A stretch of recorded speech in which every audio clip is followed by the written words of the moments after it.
Welcome to Search Warrant. We're live. I'm Greg Highlands, retired special agent with Naval Criminal Investigative Service, and I have Jake Jacobs with us.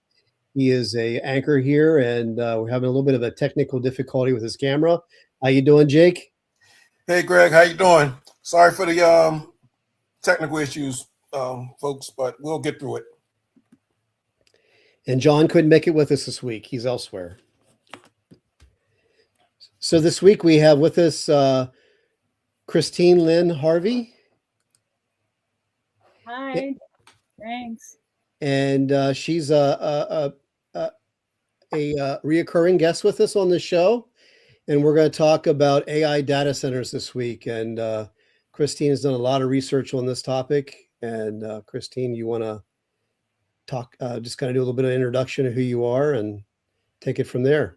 Yes, well, I'm an independent journalist. I cover topics such as how corporations affect people's health and well-being.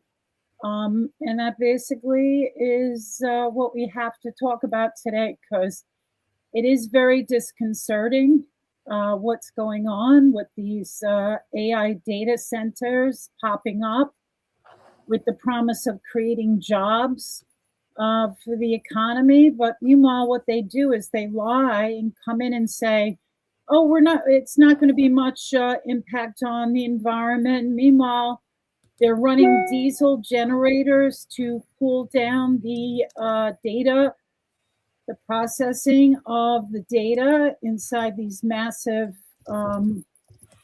data centers. So it takes a lot of water to also cool down the computers. Much of the water, it's using tons and tons of public water. There was an AI data center in Fayetteville, I think it was Fayetteville, Georgia. And the name of the company was, I think, the data center was being run by Quality Technology, which is owned by Blackstone. So what they had done was they hijacked the public water supply to the tune of, I think it was 30 million gallons of water. They just, Yeah, Christine, you sent us some videos. When would you like me to play those? Oh, you can play them now if you want. Okay, is there any certain order you would like me to put them up there?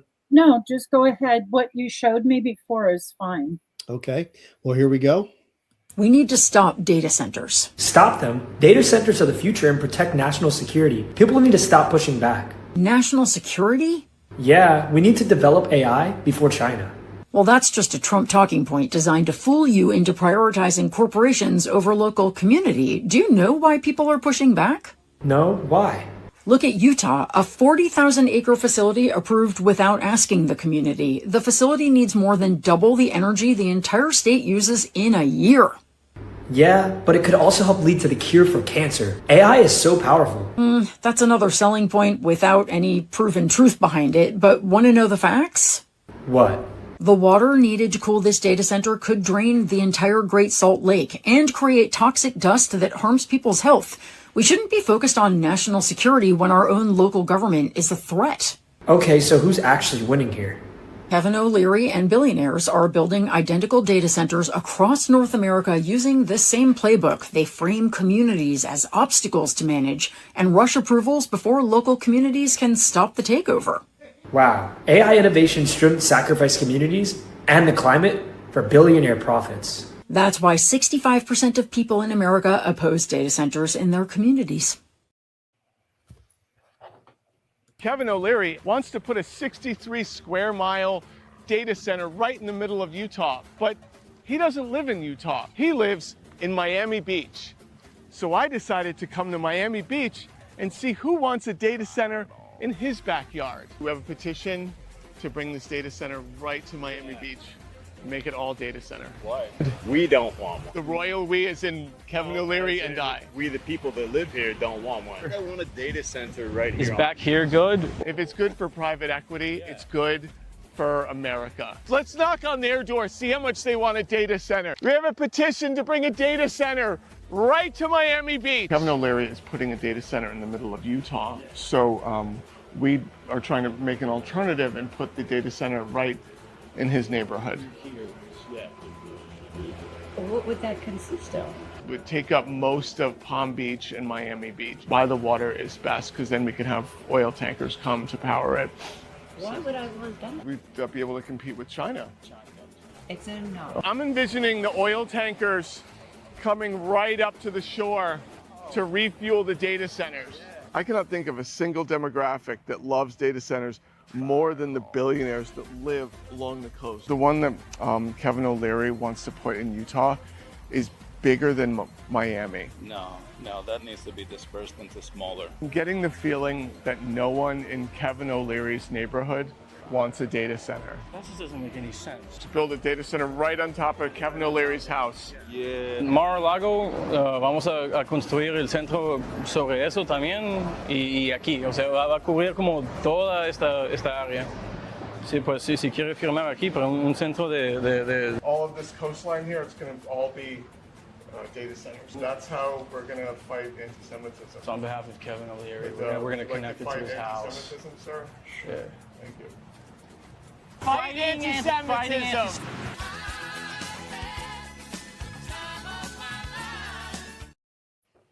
Good afternoon, sir. Who are you? I buy land and I turn them into data centers. What kind of data are you talking about? Artificial intelligence surveillance. Surveillance? I want to buy your land. You see that field right there? What about it? There's a coyote den full of pups right in that ditch. Okay. A group of 15 deer will be right down at that tree at 6:15 this afternoon.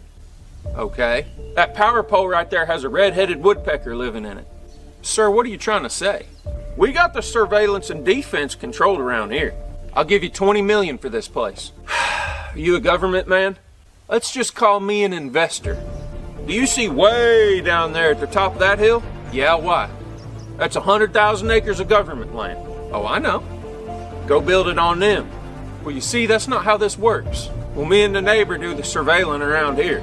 I guess I'll be seeing you around. Oh, yeah, how's that? I'm headed to your neighbor's next. He'll never sell. You know this is a $15 billion project? And I got a blank check. We'll see it. Yep, that's what's going on. I That think, last one's my favorite. That's honestly, Tennessee. I feel like what they're going to do to the farmers is basically run them into bankruptcy, because at least half of them have already declared bankruptcy with the tariffs and also the Strait of Hormuz being closed. So they are filing. Unfortunately, people are literally going to lose the farm. And watch and see, these AI data centers are going to come in and buy up the land for pennies on the dollar. Yeah. So they can't run amok unchecked, because first of all, a lot of AI experts are warning that AI could be so smart that it could eventually eliminate us, get rid of us. That's one thing. Yep.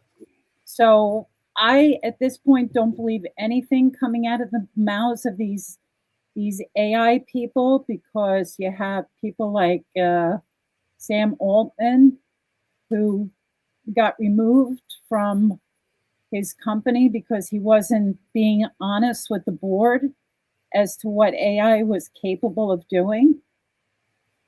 And that was the big lawsuit that Elon Musk and him just had. It was in the news a couple of weeks ago, because Elon, in his benevolence, started OpenAI as a nonprofit, and then Altman kind of veered it into a profit-driven organization.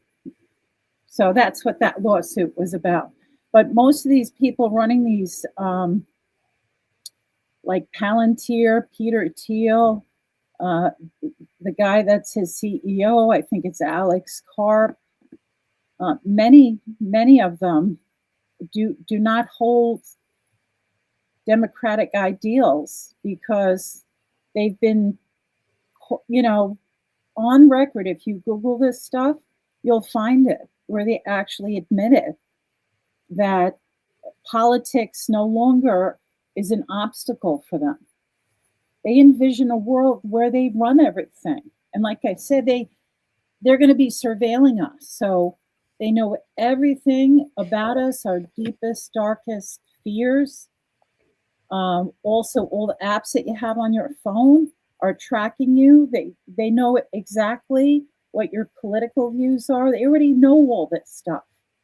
Christine, so what are we talking about here? So we're talking about a data center. So we're like a warehouse full of servers. Is that what we're talking about?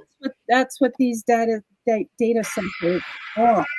And people like Jeff Bezos, who owns Amazon, and the people who own Google and Microsoft, they're the ones rushing to build these gigantic AI data centers. And right now, they're not even paying their fair share of taxes. You see, when a corporation or an usually uber rich person doesn't pay fair, we're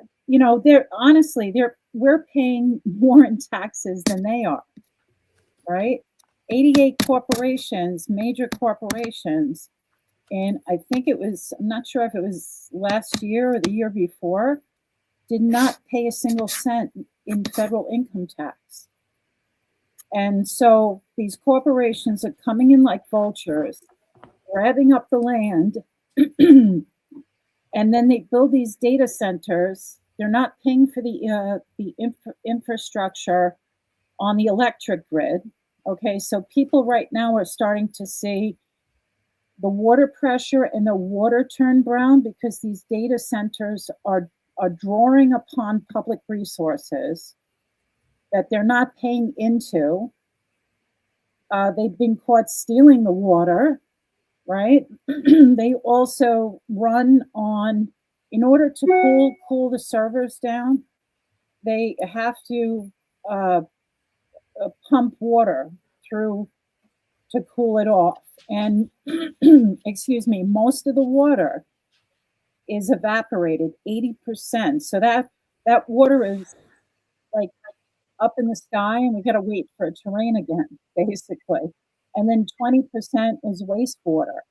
So it's going to be consuming so much water that people are worried, are we going to have enough water to drink? It's estimated that I think it's the whole state of Texas, all their data centers combined. If you were to drain Lake Mead, which is the largest reservoir in the United States that sits between Arizona and Nevada, and it's got something like, I think, over 9 trillion gallons of water in it. They estimate that all the data centers in Texas would drain the lake by 16 feet a year from the water consumption alone. I don't know if that analogy sinks into you, but that's a lot of water. It's a lot of water. And plus, they're taxing the electric grid. So people who live around these data centers, they're the ones whose bills are going up. So basically, these corporations are parasitical off the backs of the taxpayers, taking advantage of tax breaks that, the municipalities where they want to build these things to figure, oh, we're going to get some quick money. But they don't look at the wear and tear on the infrastructure, or the toll that it takes on the grid, the electric grid, or the resources that it uses up, or the pollution it puts into the air, because many of the turbines that are used to also cool down the machines are run by diesel. So diesel puts out nitric oxide, particulates. So we've got all this extra expenditure of fossil fuels, which, we're killing ourselves. We're giving ourselves cancer from this, and then we're killing the planet as a result of it. Why? Just so that a few people on Wall Street, like private equity firms, can make a shitload of money? It's insane. It's got to stop. Well, Christine, we look at the question, why is this data and our privacy needed on such scale? Because they've financialized our data. They've collected it through these apps like Facebook, Google. Every time you do a search on Siri, Alexa, they're all collecting all of this information. They're building a profile so that they can then sell to either your own government or other corporations. Like, for example, you ever drive your car and you've got your hands free, but you tell Siri, can you please look up something on the internet? And then Siri says back to you, I'll look that up for you when you stop driving. You think that is not going somewhere, like to your insurance company? It's all about making money. That's the problem. So all this data that they're collecting, they're financializing your essence, your being, your interests, your likes, your fears, your hopes, your dreams, right? That's none of your business. Mm-hmm. Who would have thought when you brought up the point about driving, they snuck those little boxes, those little black boxes in your car so they know how fast you're going. The insurance company knows this, that, and the other. They've been doing this stuff for a long time, and I guess it just, for lack of a better word, metastasized, and we allowed this to happen. And, we always want to sit back and say, well, it's this side or it's that side. I think it's the whole government and corporate grift. I mean, what's your thoughts on that? I agree with you, but I also say it's our weakness that we've become addicted to this stuff. I mean, what did we do before all this? We were perfectly fine. And actually, they've done numerous studies since the explosion of social media, all these apps, kids being on the phone constantly. It's made kids especially dumber. I hate to say it, but they are not able to think for themselves. Now, is it intentional? It could be. It could be that the power structure wants us to remain stupid and not critically think for ourselves, right? Because that was the whole point of Rockefeller getting into public education, was to really just train people to do like something over and over again. Like, that's why you take these tests and you memorize the same stuff over and over again. It's not asking you a question that makes you critically think, where you have to express yourself and put it in writing. So we're starting to lose our own ability to think correctly, and from this technology. Plus, the technology is dangerous unto itself. Numerous lawsuits are now popping up against ChatGPT because it's like an assisted suicide coach. It's responsible for the suicides of several children because kids rely on their phone. They don't have friends. They talk into ChatGPT that they're depressed. They feel alienated. In many cases,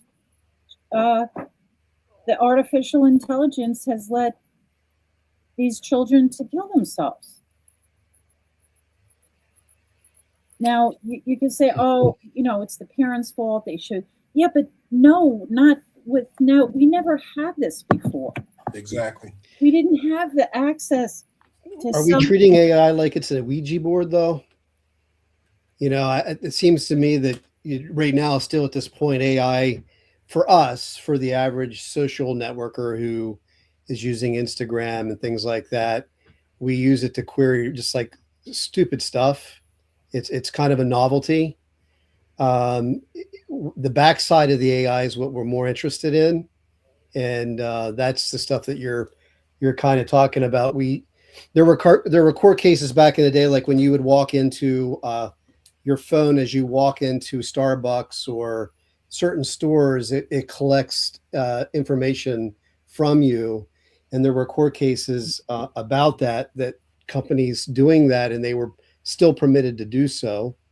So as far as the collection part of it you were talking about is, to me, more worrisome than the novelty of AI and our social networking platforms. Well, right. And then when you use AI, say you use Grok or ChatGPT, everything you're asking it is being saved. It's being collected. So it's getting stored somewhere in the great big sky up there. And really the whole purpose of this AI is to, I mean, it does some positive things, but again, I think it's a Trojan horse. I think they're wrapping it up in this, oh, it's great. It can help you be more productive and at work and get, help you write a research paper or whatever. But deep down inside, there's a Trojan horse. There's something bad waiting to spring out. And part of that is coming. It's already happening, where if you walk into a Walmart or say, for example, you have a relative, a niece that's having a baby, and you have to fly out of your hometown. So they know that you're searching, that you went to a particular website for a baby shower registry, that you're looking for baby gifts. Now all of a sudden you have to book a flight, right? And you're making a hotel reservation based on your data, your real-time data. They can jack up the price. That's called surveillance pricing. That's another way that they're extracting our wealth from us. These corporations are looking at every way that they can extract every penny from you. So when you're in a bind and you have to take a flight or whatever, they know, and then they jack up the price. This has happened with Uber, like when there's they call it surge pricing. Yeah. Whatever you call it, that's bullshit. I thought there were laws that were against price gouging.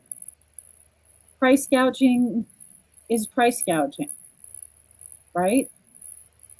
Yep. So because all of a sudden there's a demand for something, like there's a tennis match, in Queens, and you need an Uber there. Oh, you're going to jack up my fare by $100 more. That's called price gouging. So laws are in place, but they're not getting enforced for some reason.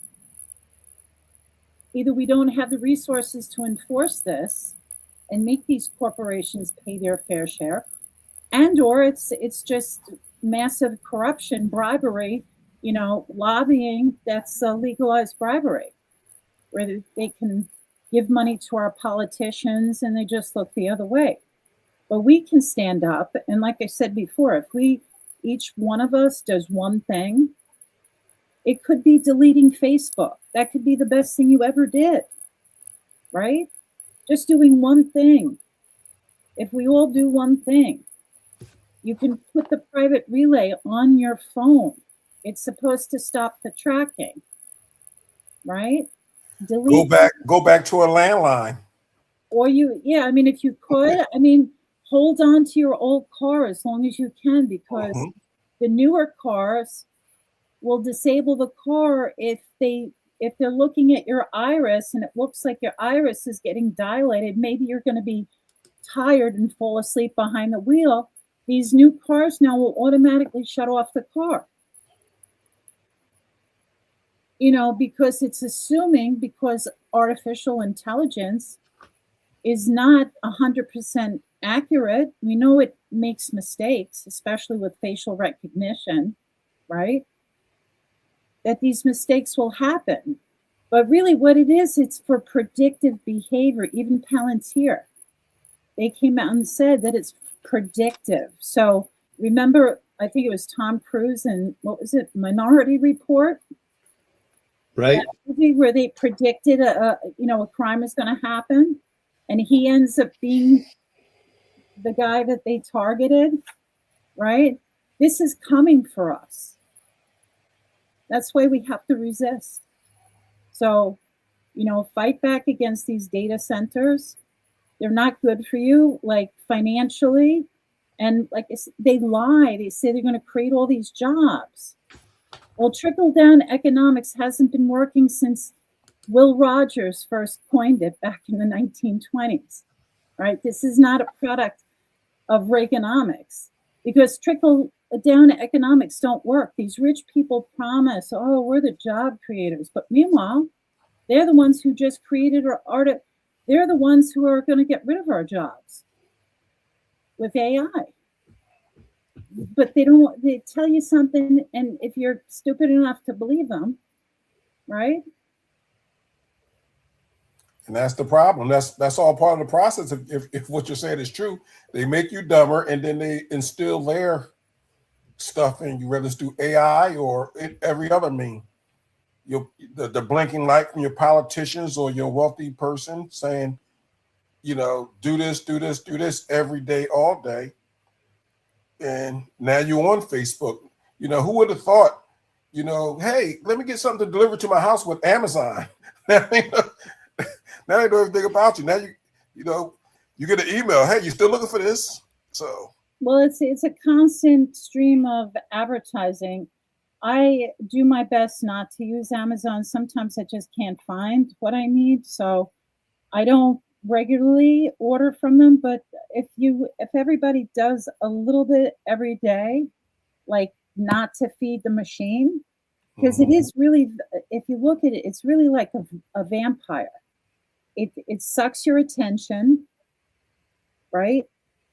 It does ruin relationships. Like people become addicted to this stuff, and it does affect human to human communication, because you're constantly looking at a screen, either texting or whatever. So I say, don't put your comments in the social media so they can collect all that stuff. Keep a lower profile. If you can disengage. Put on all your apps, don't track, only while I'm using you, because they'll track you constantly. If you go into your settings, I only put while I'm using, and then any other question, it's no, right? And then I also have on the iPhone private relay. So every time I go on the internet, nobody knows what I'm searching for, or, I think I'm safer, but you never know. Yeah, I don't know who Heart and Soul is, but I love their sense of humor. Yes. They invented a list for me in my comments. So I agree with a lot of what you're saying there, Christine.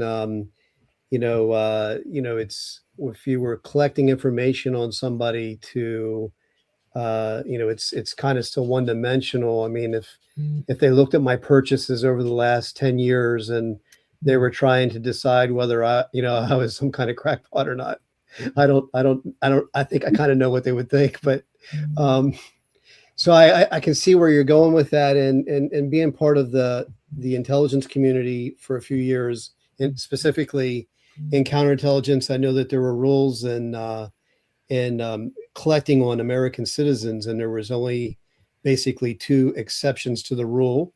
12,333. I think we had to get special training like twice a year. We would come in and get quizzed on what we were doing and things like that. The fact is that private contractors who were out there collecting it under the auspice that it's commercial data and then giving it to the U.S. government, at some point you have to question whether they're acting as an agent of the U.S. government. And I would say that they are. And one other thought that I had while you were talking was, we grew up in the days of where we would actually go pay our bills in person. We would write a check or mail it, or go to the bank or go to the powerhouse, the power company, and pay the bill. Now everything's done electronically. And, what would happen if the grid shut down? I lived through just a hurricane here. I think it was 2 years ago, where we went without power for a couple of weeks. And I was like, well, I got to pay some bills at some point. They're going to have to probably get access to the internet or whatever. my understanding, and we had, if you go back to think about not too long ago, some hackers shut down the Colonial gas line, and we were going without gas here on the East Coast. Yep. That the gig is somewhat vulnerable. It's vulnerable, but like Gates here recently has got Pennsylvania, the 3 Mile Island reactor. We grew up in the shadow of that when the dome cracked, and we got some kids in our school because they moved them out of that area near Harrisburg. I seen that Gates is getting them to bring that one of the reactors back online to provide electricity to one of his data centers, his AI data centers. Yeah, so we have all these problems with, these really uber rich people not paying what they should in taxes, and then their corporations not paying in taxes, which would go to upgrade the grid and upgrade cleaner energy resources where we're not burning these fossil fuels, which we know are not good for us. I don't care, what the idea behind that is, but it's not helping the environment. It's not helping our health. It's also been shown that the people who live around these data centers suffer higher rates of respiratory illness like asthma, bronchitis, things like COPD. Also, it raises the risk of cardiovascular disease. It also causes sleep disturbances because there's a constant hum, loud vibrational hum. If you can go on YouTube and put it in the search, and you can see that these data centers are not quiet at all, and they can interfere with sleep. And like I said, they've been draining the water resources, so people are now pulling up, mud and sediment, and God only knows what's in that sediment. But they're certainly not having clean water or water pressure. And this is just, like I said, just so that a few people can get rich. It's got to stop, honestly. It seems like that train is barreling down the tracks, though. I don't know, I know you said, it's one person at a time. If one person does something and the next person does something, then maybe we can stop that train. But well, that's why we have the right to protest. You need to show up at town meetings when these things are coming up for approval. And as far as I know, there's a lot of counties now that are putting a moratorium on building these things. I think my own town here on Long Island has just put a moratorium on any building of AI data centers. Because people are standing up. You have to stand up. First of all, you have to be aware of what's going on, right? And not bury your head in the sand or just believe whatever you're told, because these companies lie. They have a history of lying in order, to protect their profits, their shareholders, the CEOs, who are mainly the shareholders, because buying back stocks from your company used to be illegal. For some reason now it's perfectly fine. Those regulations were put in place for a reason. And it seems like it's a free-for-all. Whoever, can get their hands in the pie, but they're not thinking of us, the people, the average people. They can go back, like in the video showed, Kevin O'Leary, first of all, he's not even an American. He's a Canadian. He was born in Canada. Mm-hmm. He's got an Emirati dual citizenship or something. And he comes to Utah and builds this massive, which is at the moment the largest data center, right, in the United States. And they push it through because probably all those people got bought off very nicely. But the people were not consulted. So we have to stand up. We have no choice at this point. Spot on. Anyway, my time is up. I appreciate your graciousness with talking about this subject. No, we always appreciate you, Christine. Definitely, Christine. Thanks for coming to us with this information. Yep. Well, thank you for your time, and hopefully people become more aware and stand up to this nonsense. 100%. Well, you have a nice day. Thank you so much. All right. Thank you, guys. Thanks, Christine. Have a nice one. You too. All right, Jake. Okay, guys.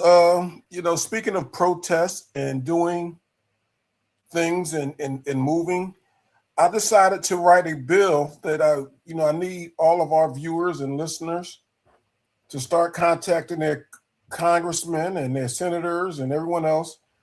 I'm going to play you a little video first, and then we'll discuss it. It's called the FAIL Act, Fight Against Immunized Lawfare. Here's the video. I entered the search warrant scene because of patriots like John Snedden and Ralph Cipriano, because I went against a corrupt, tyrannical person named Lawrence Krasner, who was corrupt in targeting law enforcement officers, and for that matter, the citizens of Philadelphia. And when I attempted to expose Krasner's corruption, you had co-conspirators aligned with him within the Philadelphia Police Department, City of Philadelphia, and other entities, including the federal district courts, to target me and make sure that his corruption would continue, which it has now for over 8 years. So what I've learned is that when you do stuff like this, you come across cowards and conspirators.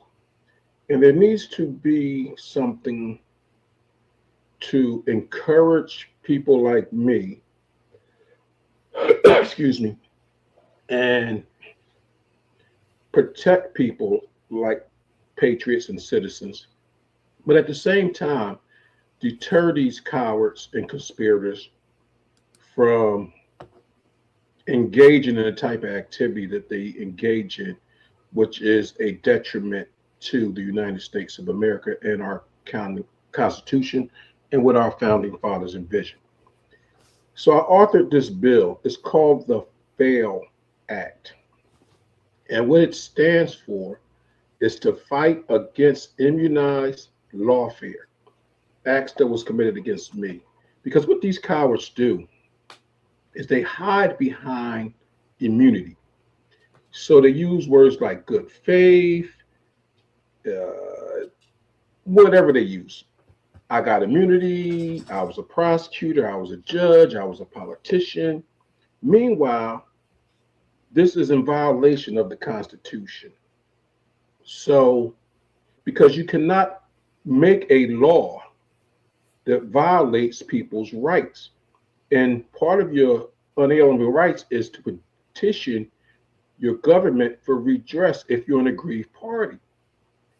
And when they hide behind these immunities, the aggrieved party has no recourse because the judges say, oh, he has immunity. Or they say he had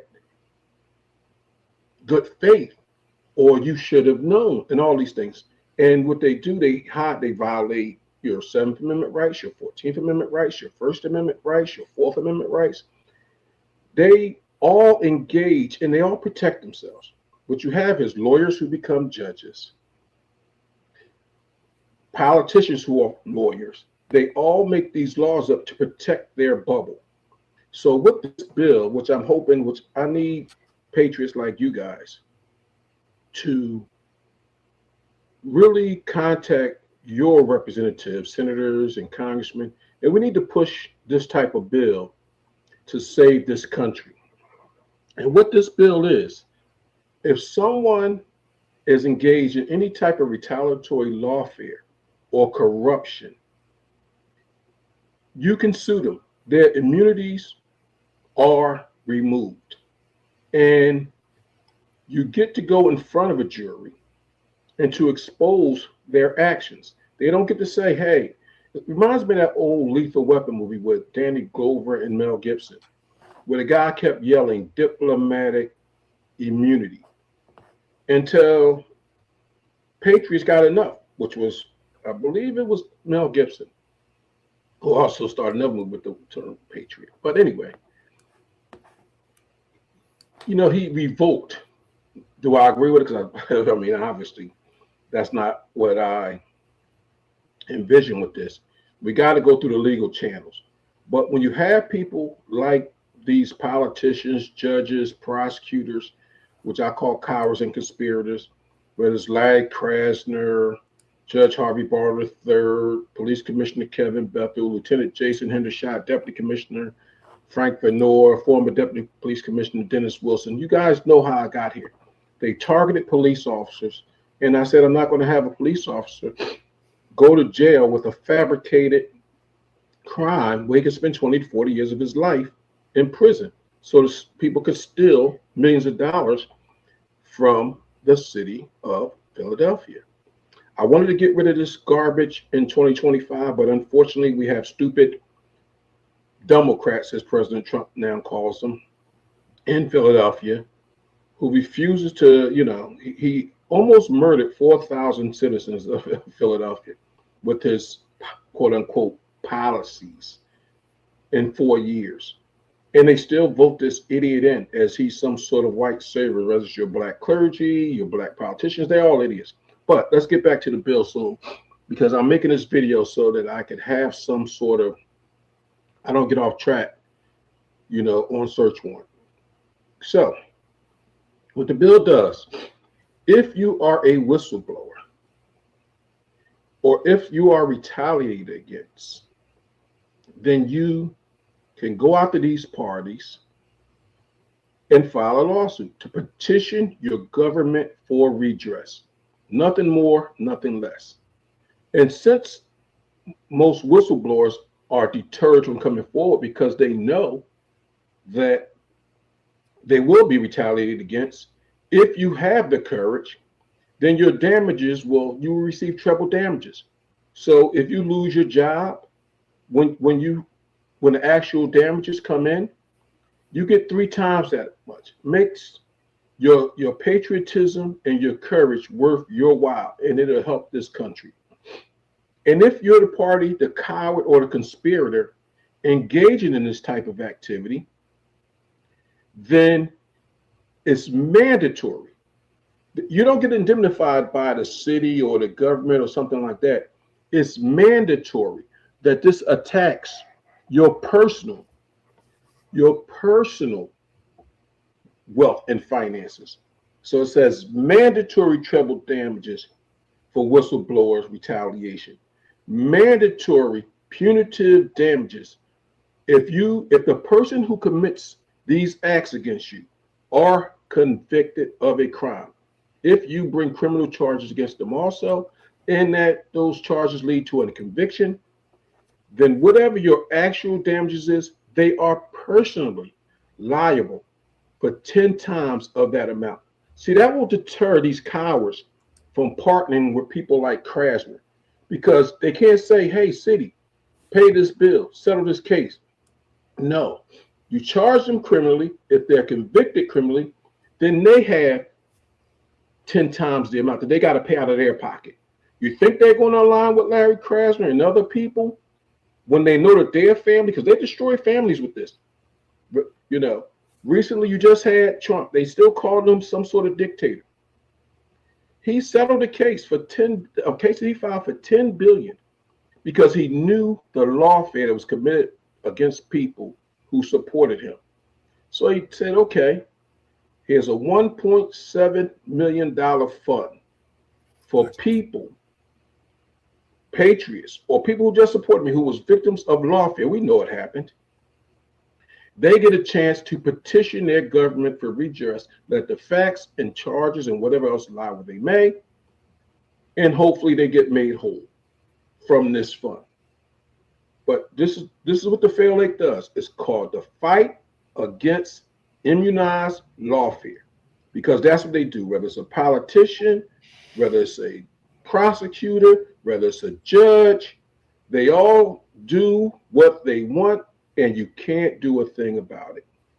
So, guys, I wanted to make it quick. There we go. I will be sending this to every politician. I will be sending it to Jim Jordan. I'll be sending it to Mike Johnson. I will be sending it to President Donald Trump. I will send it to interim AG Todd Blanche. I will send it to Judge Janine Pirro and everyone else. But what we need to do is we need to fight to take back our country, because as long as they have these courts in their pocket, and these prosecutors in their pocket, and these politicians in their pocket, and there's nothing you could do about them violating your constitutional rights, then this country is in trouble. Jake Jacobs, signing off.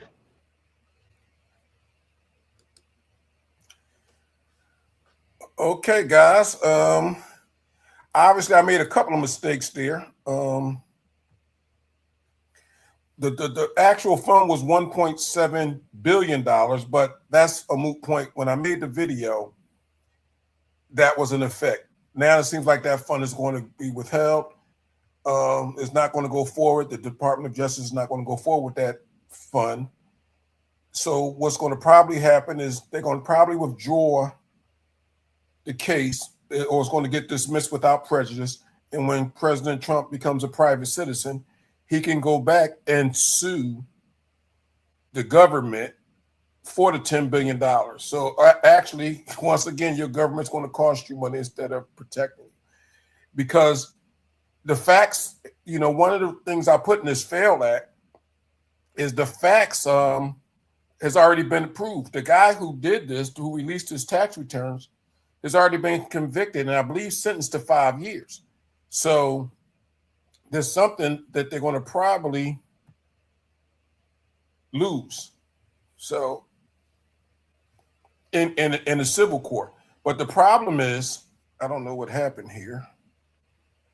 I don't know if Greg, you can fix that. I screwed something up. Now you're looking good here. Your screen was fine, and now you're at the document. Yeah, so I don't know how to get this off, but anyway, I guess we'll leave it up and talk about it until you put something else up there. Do you want the document up? Yeah, you can take the document down if you can, or I can go forward. Before I could scroll the page, I don't know what happened with it. I screwed something up with a view. But anyway, what the FAIL Act does is what these politicians do is all these judges, politicians, and prosecutors, which is what George Soros wanted. And this is how Larry Krasner is locking up police officers, saying prosecutors committed egregious prosecutorial misconduct, because what they say, he was acting as a prosecutor. He gets absolute immunity. The judge was presiding over a hearing, so he gets absolute immunity for the judiciary. So all they got to do is say they were acting in good faith. They use these terms to screw citizens over. There was a cop yesterday. They used falsified evidence, and there's rumors that the jury pool was something happened with the jury pool that I'm going to look into. And Krasner jumped up to the microphone because he just charged a cop. A cop got convicted of perjury. And there's a lot to go into this story. I'm going to bring it up on the show at a later date once I get everything together and we can devote some time to it. But we have to stop this nonsense. If you're a politician, it was during the speech and debate, so I can call Jake Jacobs. I can defame Jake Jacobs. A lot of things that you guys haven't seen since then. I don't know if you're a law enforcement officer.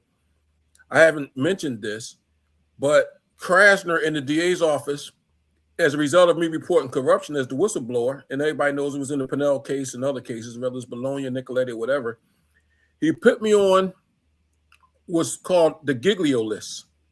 So now he's basically saying that I'm the liar. The liar is calling an honest cop or a former honest cop a liar because he can get away with it. So now that's going to make its way through the courts. Eventually, I'm going to have a website where you guys don't have to go into Pacer or all that kind of things, where you can see all of my court filings and not something that's going to be Googled. So we'll work on that and we'll go from there. But I need everybody, you guys saw the FAIL Act. I wish I could scroll the pages, but I'll put it up there. I don't know what the heck happened, but we'll go from there. Now, Greg, how do I get that down? If you can take it down. It's down. It's down? It is, yes. Yep. We're all good. Okay. Well, why we're not big anymore, the screen. Do you ever get used to staring at your computer screen while doing search warrant? Yeah, but why are we not big anymore? It looks like we are on my screen. Oh, well, it's only screwed up on my screen. Then okay, no problem. I'll fix it. So what do you think about the FAIL Act, Greg? I mean, I might as well ask you.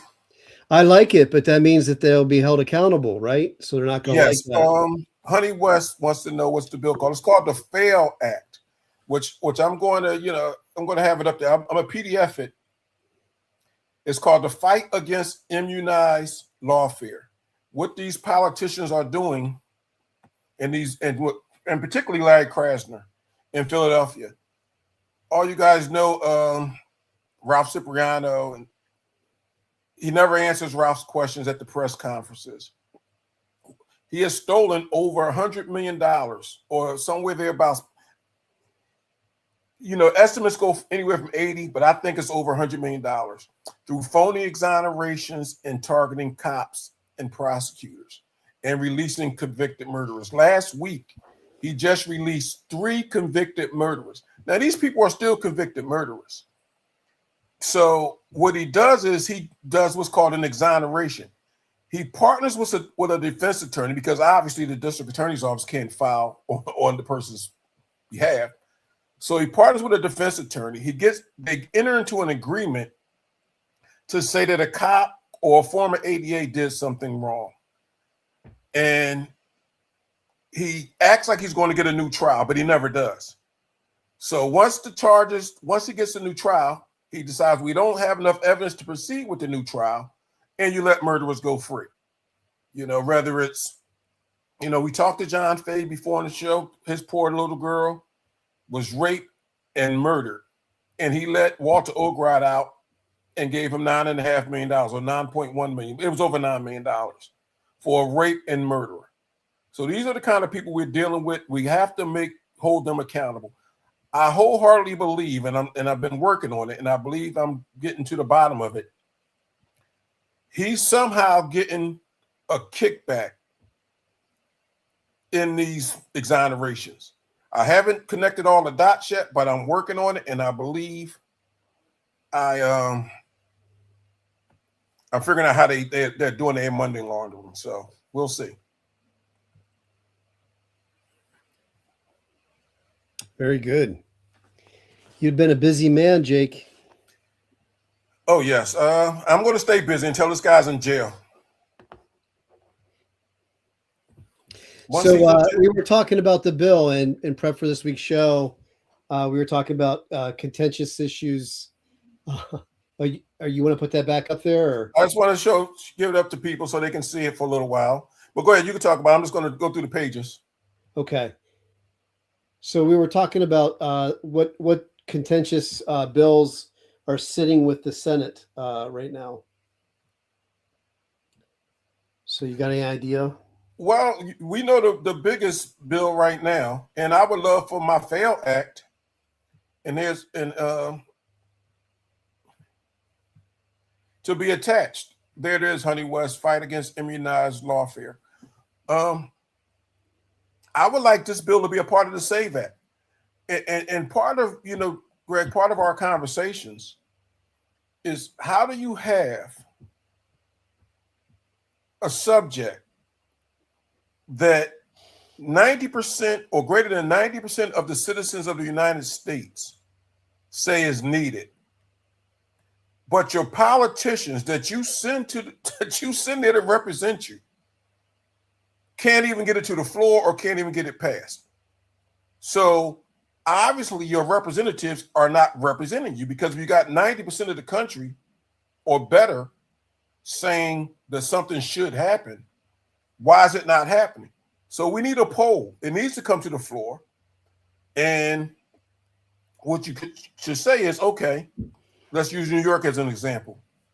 New Yorkers, do you want the SAVE Act? Yes. Okay, let's go ask Mike Lawler, Chuck Schumer, Hakeem Jeffries. Do you want the SAVE Act? And they say no. Well, hold on. Your representative just said yes. You're representing them. Or you representing them, or you representing yourself. So that's where I'm at with the SAVE Act. You know, I think it's, and not only that, Greg, you're calling a group of people idiots.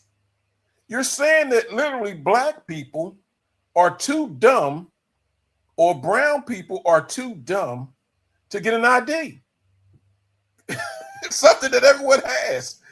You're saying that that is racist and it's difficult for them, your racism, to show somebody an ID. If you go use your credit card at Walmart, sometimes they check your receipt. They might check and see if you got a stolen credit card. Oh, what's the ID? You don't say, well, it's racist for you to ask me. So this kind of stuff is rampant. Okay, good. We're fine on his end, which is perfect. So that's what I think. What do you think about the SAVE Act, Greg, and the racist remarks by the politicians who say that black and brown people are too dumb to get an ID and it's racist? Well, so well, I think that's just erroneous. That's bullshit. That they're doing that. It's definitely false. Pennsylvania was handing out real IDs. You know how hard it is to get a real ID? You gotta go into the DMV with your birth certificate and your social security card. Well, Pennsylvania was handing them out like candy. Not too long ago, a truck driver who didn't even speak English was in the U.S. illegally, had a Pennsylvania real ID CDL. So evidently it's pretty easy to get ID to show that you're a U.S. citizen, right? So I don't know. I mean, I would like to see it passed, but I don't think it's going to get passed. And what would be the reason, in your opinion, that something like this can't even be brought to the floor? Oh, I think the House, I'm not sure. I believe I just had a screen up here. That's what I was showing, was that these are currently what is on the Senate floor. These are the bills that are currently waiting for the Senate to vote on. And the SAVE Act is on there. The FISA extension is on here. There's a number of the Epstein files is also on here still. There's a number of bills that need to be voted for. The SAVE Act is right there. Save America Act. So they're all waiting to be voted on. They all just came back from recess on the 2nd, and I think their first day was yesterday. I tell you, them politicians get more vacations, or I guess go visit your district than anybody I know. You know, for them to make the money that they make and have the power that they have, they do the least work I've ever seen in my life. You know, the SAVE Act's been out there since Trump was elected. So we're going into the midterms in a few months. So we have this is June. So we're 5 months away from the midterms. How is it that you have a Republican House, a Republican Senate, and a Republican president, and the only bill they passed into law is the bill where you don't say no tax on tips, no tax on overtime. The big beautiful bill, the one big beautiful bill. In 2 years, that's all they have made it across the finish line. Meanwhile, the bills that really affects Americans, like the SAVE Act, because we all know that I think we've had over 30 million people invade this country over the last 4 or 5 years. And so far, you've had maybe 700,000 deported. And you have all these fights, whereas you had Clinton, Obama, and Bush deport millions. So why wasn't it an issue then and it's an issue now? Because they are counting those people in places like New York and California and other places, these quote unquote sanctuary cities, where they're going to destroy our country, which is bigger than this, because, you know, I don't toss it around, even though I say it a lot. This is treason. When you have invaders coming to your country to screw up your elections, which is another right of ours, and no one's doing it. You know, you looked at that New York facility. I guess they're in Newark, New Jersey. If you stand out there with a sign and say, close this facility down, then that's a peaceful protest. You stand on the sidewalk doing whatever, you're not blocking traffic, no problem. But when you start throwing explosive devices, blocking traffic, and doing all those other things, those acts of disorderly conduct, now you're engaged in a riot. Now you're engaged in a corrupt organization. This is RICO, because someone paid for those signs. Someone gave you those bricks. Someone gave you those M80s or smoke bombs or whatever the case may be. And the big charge is conspiracy. So you lock up all 50 or 70 of them, how many of them out there, and you put them in jail, and you charge them with RICO, with the felonies, with everything else, and they won't be out there tomorrow, and they may not be out there for a month, and you'll find out who the backer is, because someone has to pay their bail, whether it's in the state where the bail's bondsman or someone has to pay their bail. So when you charge them with this corrupt organization, then you find the head who comes and pays their bail, whether it's a Zoros or someone else, and you lock them up like you used whatever the guy was to lock up Gotti. You lock up the head of the criminal organization, the money dries up, these stuff stop. These aren't protests. You know, they like to use the word insurrectionists, but these are the insurrectionists.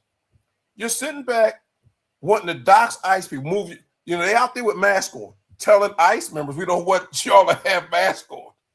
It makes no sense. So it comes a time, you know, Christine brought up a good point.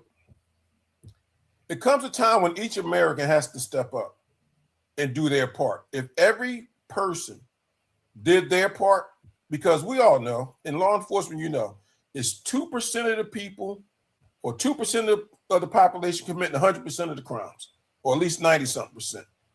So you have more patriots out here than you have criminals. So we lock up that 2%, we have a good country. And the 30 million people or 40 million people, how many have charged our border saying Biden let us in, they'll go home. And we'll have free and fair elections to save everybody, show their ID after the SAVE Act passed in a nice orderly fashion. The votes will be counted by the end of the night, not 50 days later. You know, California just had an election yesterday. Now, they're supposed to have what, the fourth largest economy in the world, and it's going to take them a month to count votes. That's because you're cheating. Come on, it's ridiculous. But I'm sorry, Greg, I'm off my soapbox now. You can take it from there. No, it's perfect. It sounded good. I like where you were going. Well, Jake, it's at the top of the hour. Well, we had a good show. Christine, we ran over a little bit, guys. But once again, you guys play this video, take it to your congressman, download it. We're going to put it up here hopefully once a week and have your senators. I mean, I don't expect anything. We haven't had the SAVE Act passed, so I don't know if the fail act got a chance, but at least we can let them know Americans are still watching out for their country. Sounds good, Jake. Well, guys, Greg, I guess you want to shut it down, or we got anything else before we close it out? Until next week, See you next week from Search Warrant. Take care, guys. Sorry about the technical difficulties.